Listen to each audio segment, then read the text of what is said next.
What is up, my tricksters? It's your friendly neighborhood Yu-Gi-Oh! Superhero. If the camera quality looks a little weird, the reason why is my silliness dropped my phone in water the other day. So I am hopefully, it is still drying. My hope is that when it dries, I can still use it, but because replacing my cell phone is going to be very expensive. Even so, I'm really hoping that it's not so damaged that I can't use it. But I'm just gonna anyway. If you want to support the channel, which I would really appreciate, especially right now, you guys can check the links in my description and make sure you check out your playmats, where you guys can get custom sleeves. But you can put anything you want on them, and then if you use my code Ben10YP. At checkout, or like I said, click the link. You'll get 10% off your order, and like I said, they will put anything you want on there, and I will get a little kickback, which hopefully will help me replace my damaged cell phone. So here's to keep my fingers crossed. Anyway, guys, we're going to be doing a dinosaur deck profile, which I'm really excited to showcase for you guys. But we'll talk more about that when I flip the camera around and show you the dino deck. So let's go ahead.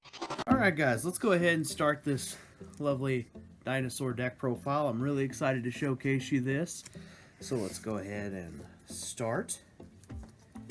And actually, before we get started, I want to go over some things real quick. Now, I recently did just get these bad boys. I did recently get the the scrap engine, which I was really excited to use, but in testing, it just doesn't quite do enough right now. Now, it's not to say I won't eventually use this engine. I do think that there will be a format where this will be the more advantageous path for me to take in the future, so I'm glad I have it, but I don't think this is the right path for the game right now. And that being said, that's why we're not using the scrap engine right now. But I'm so glad that I pulled this card and will get a chance to use it. So that I'm actually really excited about. Now, let's go over this deck profile. So the first thing, obviously, you'll need to do 2 Ultimate Conductor Tyrannos. You're definitely going to need 2 of these bad boys, at least. There are variants where you can actually get away with playing 3. Especially in more pure builds, but I'm going for a Shaddoll variant, so we are not going to be using more than 2. We don't need it. Alright, so here's one of the new additions to the deck. That is the Alpha, the Master of Beast. Basically, think of this card as kind of your second copy of Pankertops, and if I had another copy of this, if I had 2 copies, I would play 2 copies, but I only currently have 1. So I'm just going to play the one that I have. But basically, this card is basically, like I said, you can think of it as a non-dinosaur Pankertops, which is really handy because when you play this card, most of the time your opponents will have to answer this. So it's a really easy negation bait. And if they don't negate it, well, you can bounce stuff back. And then, of course, if you've got the right cards out, you can or the right combination of stuff, you can obviously just use it to swing at your opponent with. As a 3,000 or with Lost World, 2,500 beater. So, not too shabby. Next, we have, because we are playing the Shaddoll variant, you are going to be playing Overtext Quatless. The Shaddoll variant just does better with this one, and because I only own one of another card, which you'll see later in the profile, we are sticking with the Shaddoll variant, and Overtext Quatless is a must-have in the Shaddoll variant of Dinosaurs. Also, if you happen to summon it off of the pill, I mean, that's also really cool. It's also another negate. So then we got the one Pankertops. Obviously, you can't have a dinosaur deck without Pankertops. This is the card I'm running instead of playing another Alpha Beast, is Phantasme, which is actually really fun against like link-based decks, and there are a few going around in the format, and obviously people are still abusing like Anaconda and things like that. And I know Sky Strikers are probably about to be seen in the modern metagame more often, so this might actually be something that might be more palatable to play in your deck if you happen to have multiple copies, as opposed to some of the other hand traps you're going to see me play, or Alpha. But as of right now, I'd rather play 2 Alpha instead of playing 1 and 1. But sometimes you got to do what you got to do. one beast. It's a draw card, and like I said, I'm limited to, like, there actually is a different Shaddoll monster I would rather play. That's the Earth one, but I don't have it, so draw. Giant Rex. It's, you know, it's an extender, basically. Double dragon. The reason why we're playing 2 dragons is because back row. We want to get rid of it. The 1 misc because Konami is mean. I said that. Stratos, Oviraptor, you gotta play it. You gotta play the Dinostratos. One of the things I would also play if I had the Earth Shaddoll monster, which is Genius. I can't remember its whole name, but basically, I might also take this out and play that one instead. But this does come up. Blandishing the opponent's stock cards from the graveyard does come up. It's funny enough, this actually does pop up a lot with combos with Apcalone in the extra deck, so believe it or not, that's an interesting one. Windy, a free special summon from the deck. Alright, now we're into some hand traps. Our Ash Blossom. It's just kind of the generic hand trap that we all have to play still. I thought with Cross Out being out that maybe it might be more advantageous to not play it, but it turns out it doesn't really matter. Alright, and the other thing is, we got, this is another new thing for this deck, update for this deck, Babycerasaurus. I did my playtesting. It turned out that playing double baby was better than what I was initially playing, which was double petite pteranodon, which, speaking of petite pteranodon, this is actually the perfect ratio for me, in my opinion. It's 2 of the baby and 1 of this one, because the only one we really want to get off of this is Pankertops. So it really just made sense to actually go back to Babycerasaurus and just use them to go into extra deck plays. And then we got the 1 Dornachosaur, which, because we are playing a Shaddoll variant, that actually does make a little bit of sense to only play 1. Because, you know, we got Overtex and this. We got 1 of each. And actually, in my experience, I get Overtex off way more than I get Dornachosaur. But now that I've had more practice with it, I see the combo lines with this card. So it has actually helped a little bit, but not enough to warrant playing like 2 of each. So it's all good. All right, the next one we got for spells, you got your obligatory double evolution pill. You definitely need both of these cards. You know, you guys know you're playing Dinosaurs. You know, it's your access to your big dinos. Fossil Dig, access to your Dinosaurs. Foolish Burial. This card is basically almost whatever I need it to be. Upstart Goblin, Mystical Space Typhoon. It can be double evolution pill. It can be the second dino I need so I can hard summon the Ultimate Conductor from my hand. So, yeah. Next one we have, because one of the big reasons why we're playing the Shaddoll variant is because in a lot of pure builds, Dinosaur players get to play like a lot of the new pot cards, which I cannot afford. But because of the Shaddoll variant, we don't necessarily have to worry about that, because Shaddoll variants want to blind go second, so we can play Shaddoll Fusion, which still does apply. You are going to have to rethink your strategy if you do come up against something like Flunderies, because they don't use their extra deck, so your Shaddoll Fusions aren't going to be as useful. Just FYI. But for everything else, the Shaddoll Fusion is still there, and it also makes really good negation bait, which basically that's all a lot of our big strategy comes down to, negating or baiting out negations or punishing players who don't negate this. So oftentimes what really comes down to a Shaddoll Fusion is when you activate this card, a lot of players either they really have to answer this.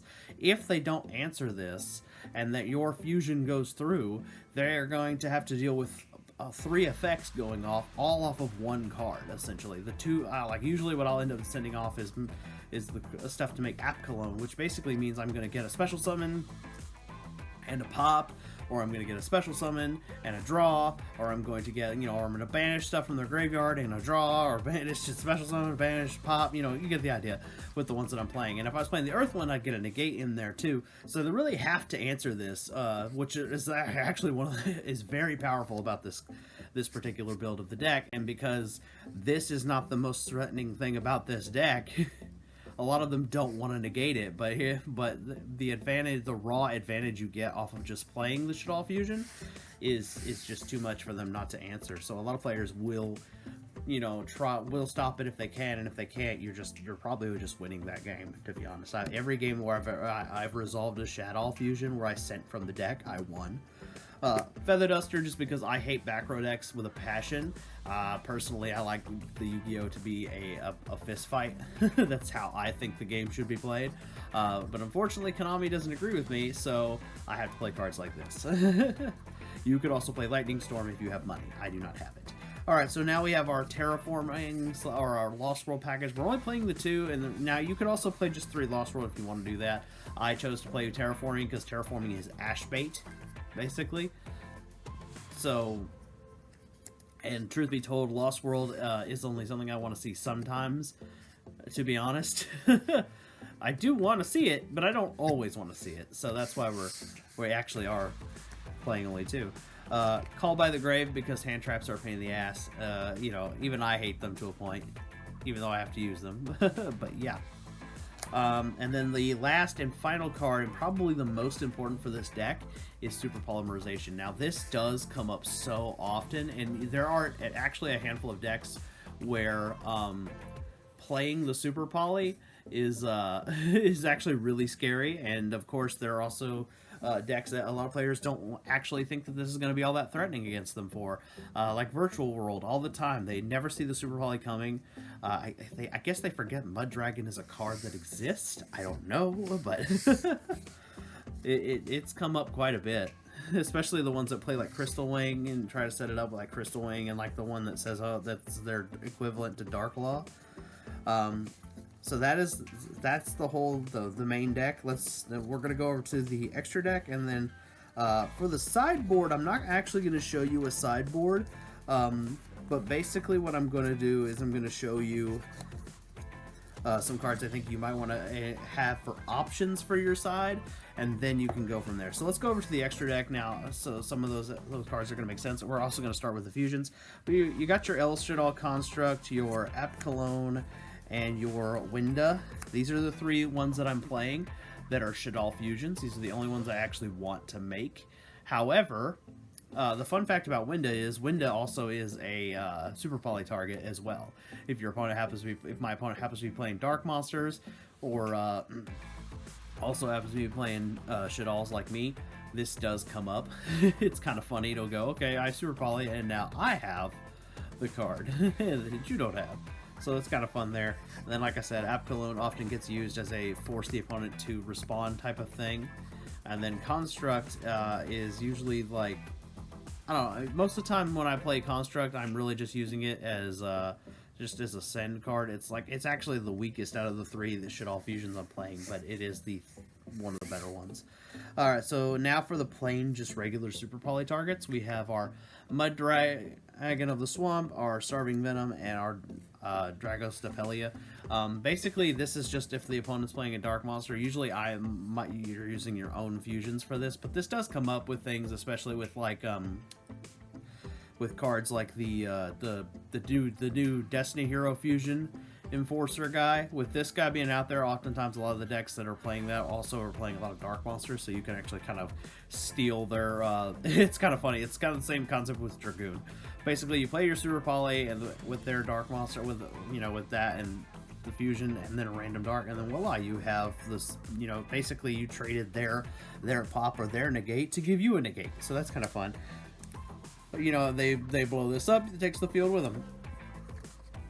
And this is the card that, like I said, Virtual World players keep forgetting exists, and that is Mud Dragon of the Swamp, because literally if they play the variant that goes for the Crystal Wing, plus the other synchro that's wind, or they want to, a lot of the level 6 synchros are also different typings. If this actually super polying those cards away actually does come up. Now we're going to go for the Exceeds, and I think I'm going to go backwards. Usually I go from strongest to weakest, but we're going to go weakest to strongest first, because that will make more sense. So first we got Digaris the Timeless. This card facilitates OTKs and also can fix your hand if you didn't draw optimally. Fun fact, the discard at the end for the draw effect does cause your Shaddolls to go off, so just, you know, that is kind of a fun little effect there. You know, so you could end up drawing to ditching a beast, and then it was just a pot of greed. Alright, now one of the new things that I'm playing is Exciton Knight. Think of this card as kind of the budget version of AA Zeus. Basically, this is AA Zeus before AA Zeus existed, so it's an equalizer. It does come up from time to time, blowing up the opponent's cards, especially if you have to side certain cards in. But hey, you gotta do what you gotta do. Tornado Dragon, because we hate back row decks, like I've established. And then, of course, the same concept with the twins, Lakia and Dulka. These are just our primary negation cards. You need these for every dinosaur deck. And then one of the last cards that's just kind of unique to my builds for Shaddoll dinos is Drill Driver Vespinato. So basically what this card is he's a piercer, but he can pop over any Exceed that is rank 4. That's the beauty of him. So basically oftentimes what's going to happen is we use him in combination with Digaris. We'll use Digaris effect to probably draw or double up another monster, and then basically we'll overlay Vespinato over it. So the idea is now we have another beat stick. And the really cool thing about Vespinato is if the opponent destroys it, we get to get back a level 5 or lower monster.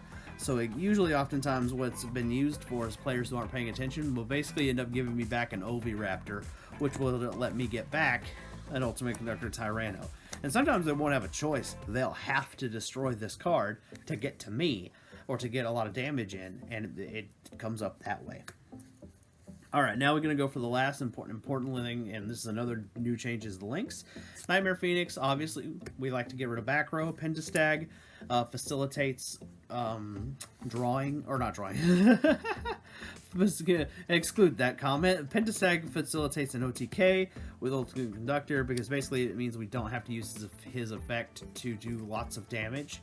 So that does come up. And then lastly, because we are playing Amadorn, we have to main deck a Link Karibo now. Because there are going to be times where we need to get that Amadorn off the field, as well as put a non-dino in grave. So basically that is where Link Karibo comes in. I didn't really want to have to do that route, but in my playtesting I really discovered that it was just kind of a necessary evil. It also helps with the dinosaur mirror matches, because believe it or not, those tokens can actually hurt. Even if you're playing dinos yourself, and this card is an easy out for that. So now that we've kind of discovered all that, let's I've gone over some basic, like, just combos and situations you're gonna probably see yourself in. And if you guys have been playing for a while, you guys are probably familiar with very basic dino plays. Basically what it comes down to me is you want to have one of your starting play cards, and this deck has a lot of those. Like, let me just show you here. Like, this is how I look at this. Seriously, like, this is how much of the deck is just like my starting plays. Like, look at that. That's like what? That's almost a fourth of the deck is just standard starting plays. You know what I mean? Which you'll need any combination of all those cards to just go one of those to go off, and then boom, you've got your starting plays, and then you've got all these cards that really just, when it comes down to it, they are interruption or negate bait. So literally every one of these cards is just an interruption or a negation bait. Like, we're literally just trying to get my opponent to resolve things or force them to make plays. That is literally what all these cards kind of facilitate. They are all just, that's all they're there for. All these cards right here, that's all they do is these cards right here, all they're doing is forcing my opponent to make plays that they may not want to make, and then, or if they're playing the right things, Super Poly is just a freebie win. I resolve this most times.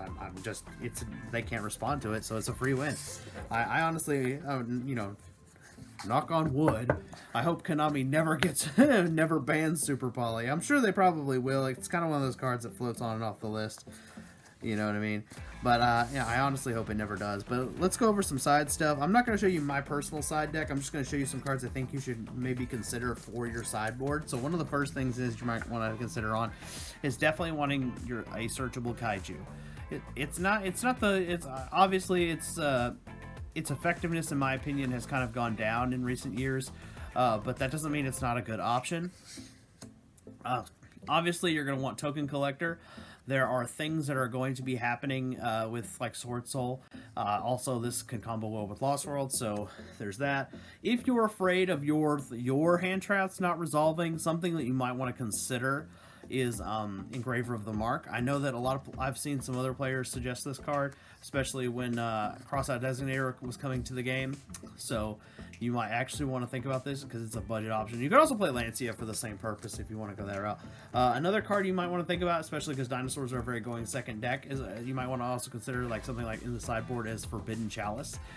This is just a target quick negation. It's like a a poor man's imperm, if you will. Which actually, if you bought the structure deck, you can also get imperm. And then of course, don't include this. Just make sure you include this card as just one card that you might want to have in your sideboard. That for back row specific decks that play a lot of trap cards, Ultrageist and Guru come to mind.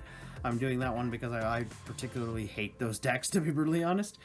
Is Red Reboot. This is just kind of one of those cards, because you're gonna come across that one player who's kind of a jerk. Let's playing one of those two, and this is the ultimate shut up card. You're definitely gonna want like 2 other cards at least, to back this up. You know what I mean? Or cards that serve a similar purpose. Evenly Matched might come to mind, or like Dinko Sekka if you don't need the normal summon, something like that. But just I think you should probably include this as an option for your sideboard. So anyway, guys, I hope you enjoyed this Dinosaur deck. I hope that I gave you some bare bone basic card interactions. I'm not really much for strategy videos. Like it's you know what I mean. Like I don't think I have the articulation that it takes to make that a good and entertaining video. But this was been my Shaddoll Dinosaur deck. So I want you guys to tell me what you think in the comments below. If you're new to the Ben 10,000 of yugioh channel, please consider subscribing. I would definitely appreciate that. And if you want to support the channel, check the links in the description.